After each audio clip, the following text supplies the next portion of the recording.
હવે પોષક સ્તરો તો આપણે સમજી લીધા। હવે આપણે જોઈએ ઊર્જાનું વહન। તો નીચેથી ઉપર જતા સજીવોની સંખ્યા અને શક્તિ બંને ઘટતી જાય છે। આથી પિરામિડ જેવો આકાર બને છે। એનો મતલબ એવો કે સૌપ્રથમ પહેલા પોષક સ્તરમાં શું આવે? વનસ્પતિ આવે, તો તેમાં વનસ્પતિની સંખ્યા વધારે હશે ને ત્યાં શક્તિ એટલે કે ઊર્જા પણ વધારે હશે। જેમ જેમ પોષક સ્તરમાં આગળ જઈશું તેમ તેમ સજીવોની સંખ્યા અને શક્તિ બંને ઘટતી જાય છે।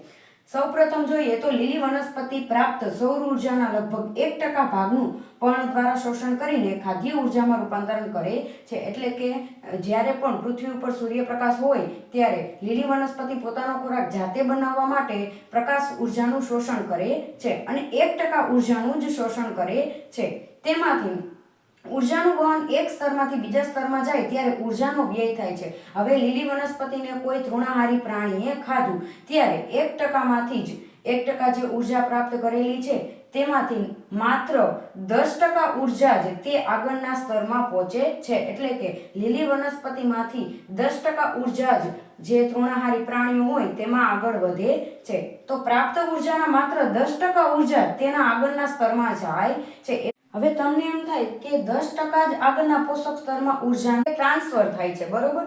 તો 90% ઉર્જાનું શું? તો 90% ઉર્જા સજીવ પોતે શ્વસન કરવામાં અથવા તો પાચનમાં અથવા તો હલનચલનમાં પોતાની દેહધાર્મિક જૈવિક ક્રિયાઓમાં તેમાં ઉપયોગ કરે છે અને માત્ર 10% જ ઉર્જા આગળના પોષક સ્તરમાં આપે છે।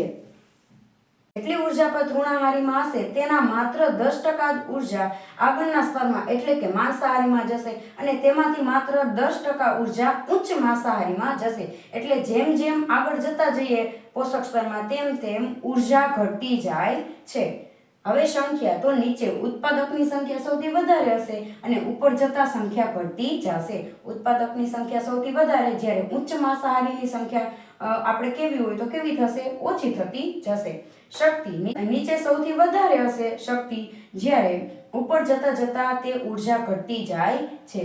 મુખ્ય સ્ત્રોત સૂર્ય। તો સૌપ્રથમ વનસ્પતિ સૂર્યમાંથી જ શું કરશે? ઉર્જાનું શોષણ કરશે અને ત્યાંથી આખો પિરામિડ સ્ટાર્ટ થશે। વિદ્યાર્થી મિત્રો, જો તમને મારા વિડીયો પસંદ આવતા હોય તો લાઈક, શેર, સબસ્ક્રાઇબ અને કમેન્ટ જરૂરથી કરજો। Thank you.